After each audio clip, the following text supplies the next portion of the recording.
You already knew Seth Rollins wasn't gonna lose his freaking title, of course, but what you didn't know is it's gonna be the man Becky Lynch helping out, and this just sets up the perfect way for AJ Lee to come back and help CM Punk. CM Punk keeps getting screwed out of the title pretty much.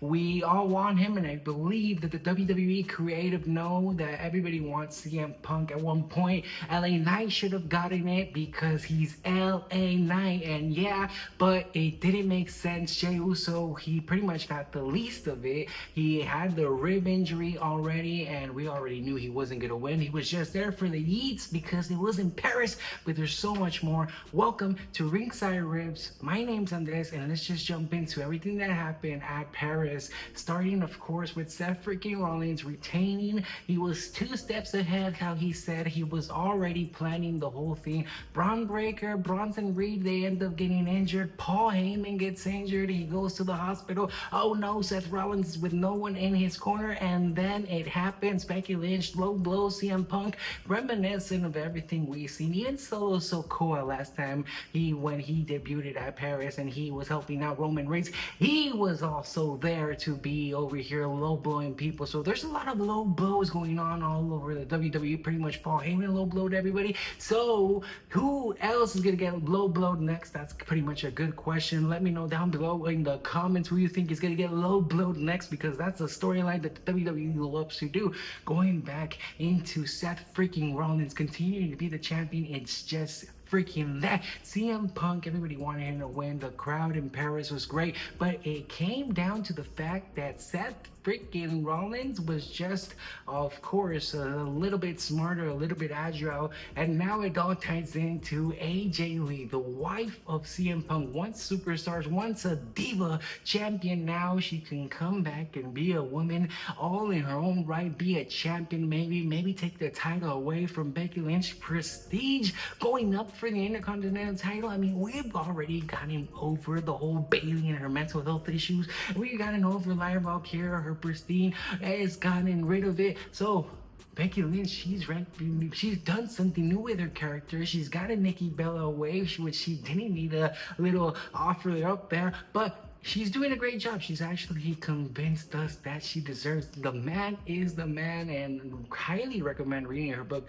Really great Audible if you want to listen to it. Take a quick peek at everything that went wrong.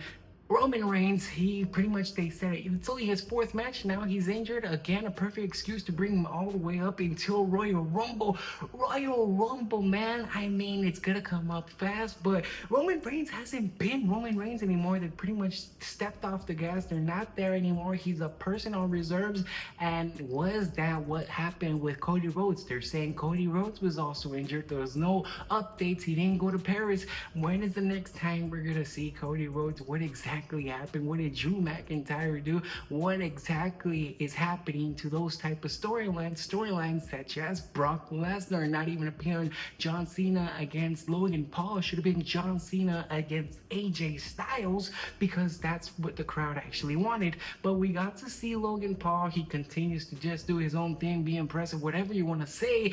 John Cena's tour, it's like 3 months left, and that really hurt our soul.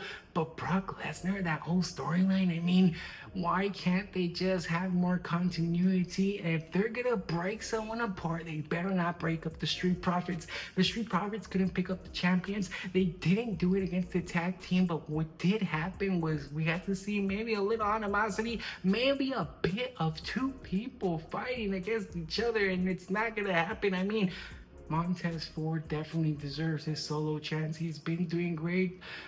Everybody in the Street Profits, man, it gets me pumped up, but it's gonna end, and it's just coming to light that the White Six are gonna start to break apart these tag teams, and it just comes back to that. Seth freaking Rollins was actually in the clear. He knew what he wanted. He knew the way that he was gonna make it. Bronson Reed, Braun Breaker, they were banned from Ringside because whatever Adam Pearce decided to do, because of what happened to Roman Reigns, because behind the scenes, he needed the vacation. Paul Heyman was choked out. He was passed out because of his age, because of his weight. obviously was taken to emergency room, gives us the perfect opportunity to maybe have a new superstar come in. But who came in? It was Becky Lynch. It was her going in it. Everybody, props to everybody, the superstars, the PLE itself, the arena. It just shows to show you that European shows, that shows outside of the United States, fans don't take it for granted. Fans want to continue to see more. Now, where will this post us for CM Punk? What exactly will happen? Is AJ Lee actually going to come back? Are we going to see some type of tag? Are we going to see some type of champions? What could be the expected thing? Let me know down below. Leave a comment, leave a like, subscribe if you've been watching along, because we're just riffing exactly on what happened at Paris. But it just comes to show you these PLBs, they come once, they come all, and they're here to tell bigger things of the storylines. We got a few things coming up in September. We got the big things coming up in October, November, December. They're all coming down. So take a peek at LA Knight. He didn't win the title. His stock pretty much is going down. It's not making sense anymore for LA Knight to be considered this champion. It was his 4th time trying to get that title, and unfortunately, WWE isn't getting behind it. They're not giving him his push. They're not giving him his flowers, even though he pointed it out in an interview with Jackie Redmond. Yeet, yeah, pretty much the same. The way he interacted, the glasses, the whole merchandise sale, he's pretty much a copy, a replica of Yeet. But it was Yeet that stole the whole idea. Jey Uso, he already got his chance. He already became champion for about 52 days. Can't we have just given something a little bit drastic, a little bit changes? I understand that WWE loves to low blow people, loves to surprise us with the hoodie and the black person who's gonna come out with the all dressed in black, and it turns out to be surprises, but it doesn't make sense at the time. Why?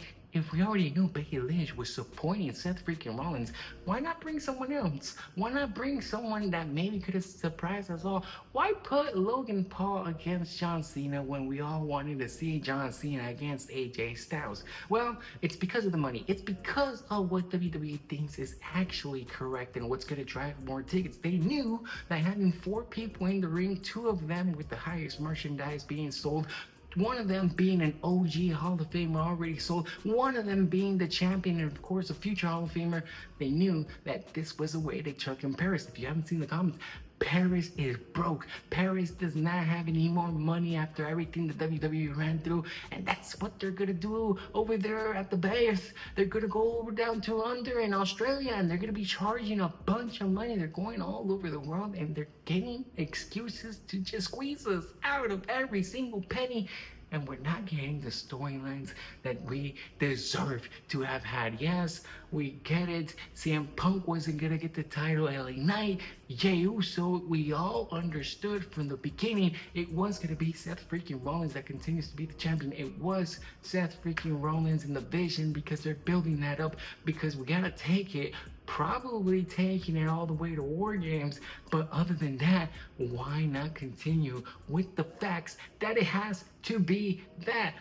It's just a building up a legacy. Are we gonna be seeing a War Games again with the Seth Rollins ecosphere against, maybe now we're including CM Punk, maybe AJ Lee, maybe Jey Uso, maybe exactly those same men? They have to get along, they have to form up a team.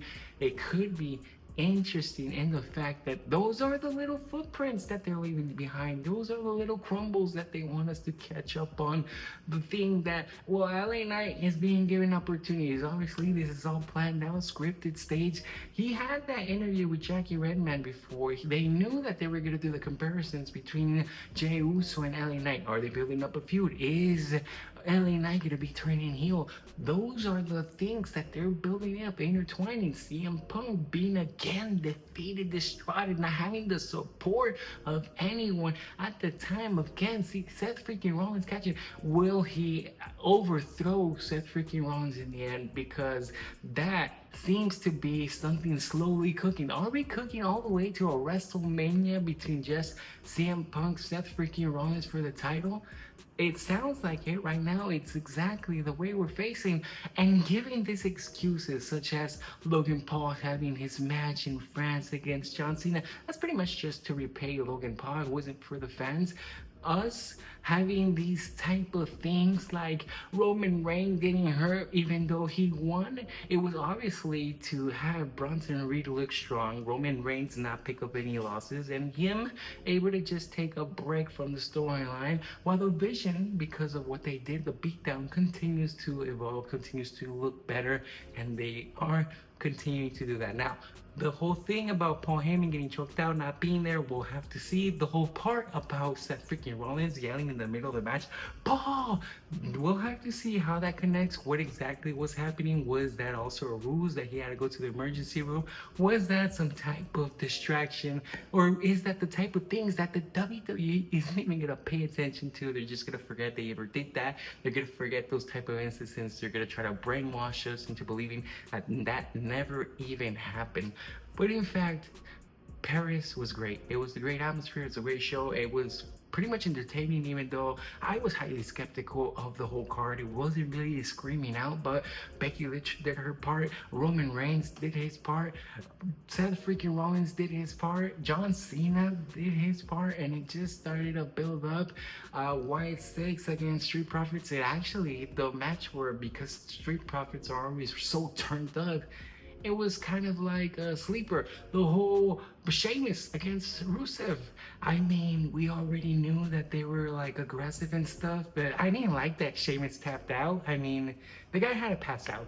Sheamus is supposed to be a bully. I mean, the guy's ultimate beast, and he's tapping out. I mean, these are the type of things that maybe they look good for Rusev, but actually nobody's gonna care about Rusev after this. He's not gonna go after the title. I will be seeing him against Gunther. It just seems like maybe they've been putting Gunther in the background because they're gonna push him up against someone, and I just expect to maybe see a Rusev against a Gunther pretty soon, because they need to do something with Gunther too, and he's not even in the title contingency. So there's a lot cooking up. We'll have to see what happens on Raw and happens on Monday, but thank you for watching. We'll catch you next time.